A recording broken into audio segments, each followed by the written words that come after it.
Audrey Flack, born in 1931 in New York in the middle class, is a photorealist painter whose works have become widely known. Often regarded as a pioneer of photorealism, her work started to become very popular in the 1970s. Although she was primarily a painter, she has turned to bronze sculpting as well. She has several famous sculptures, including one in City Park. I chose Audrey Flack because I knew very little about her besides having seen a few of her photorealist paintings, and I wanted to learn about someone I didn't know much about. Since then, I have learned that Audrey Flack attended the Music and Art High School in New York City, and she's a Jewish American. Currently living in New York City, she has a graduate and honorary doctorate degree from Cooper Union. After graduating from Cooper Union in 1951, Audrey Flack called herself an abstract expressionist. She also has a Bachelor of Fine Arts degree from Yale, graduating in 1951 and studying under Joseph Albers, who stimulated her to utilize the concept of realism instead of abstract expressionism. Audrey Flack attended the University of New York's Institute of Fine Arts, where, obviously interested in art, she studied the history of art.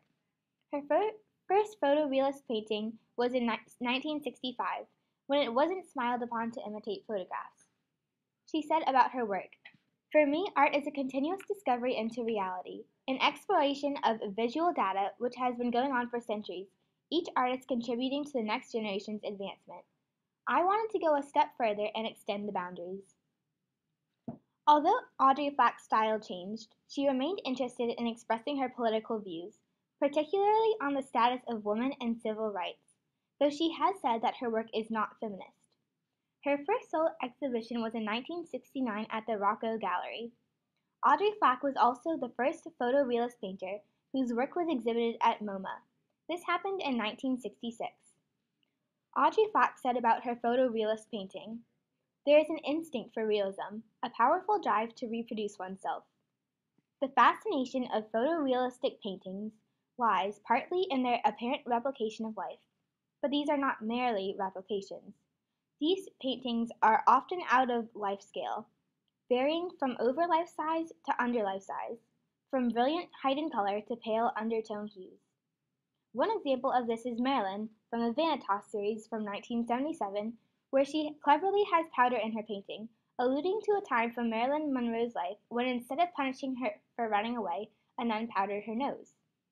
In fact, Marilyn is one of the pieces for which Audrey Flack is so well known. In Marilyn, Flack uses lots of bright colors. Marilyn is also part of her Vanitas series from 1976 to 1978, so this particular piece represents worldliness and materialism. Other works for which she is known include one that showed President Kennedy's procession on the day he was assassinated, as well as Wheel of Fortune, also part of her Vanitas series, 22 Realists, Super Realism, a statue of Queen Catherine of Portugal, Chanel from 1974, and her work has been shown and is displayed in many places, including Kentucky, Southampton, Los Angeles, Ohio, San Francisco, Australia, and the National Museum of Modern Art. Acclaimed as one of the first photorealists, Audrey Flack has been said by Lois Meisel that her Kennedy motorcade, painted in 1964, was the first true photorealist work produced. However, though many admire Audrey Flack's work, it was not as well liked by critics in the 70s, often cited as too feminine. One critic called her painting Jolie Madame the ugliest painting of the decade. But, in response to this, Audrey Flack said, "I painted what was around me, and what I was interested in. This was then deemed feminine subject matter. I just happened to be a woman." Anne Sutherland Harris also said about Flack's work, "There was something about each work that made it hard to like. Perhaps the raw primary colors, perhaps the deliberate use of popular images, and the formal overtones of popular art." In my opinion, Flack's photorealist work really is unique and exquisite. There is usually a lot going on in her work, but everything is so detailed that at first, her pieces look like they could be photographs. Her work also shows a different perspective on things, and is very thoughtful.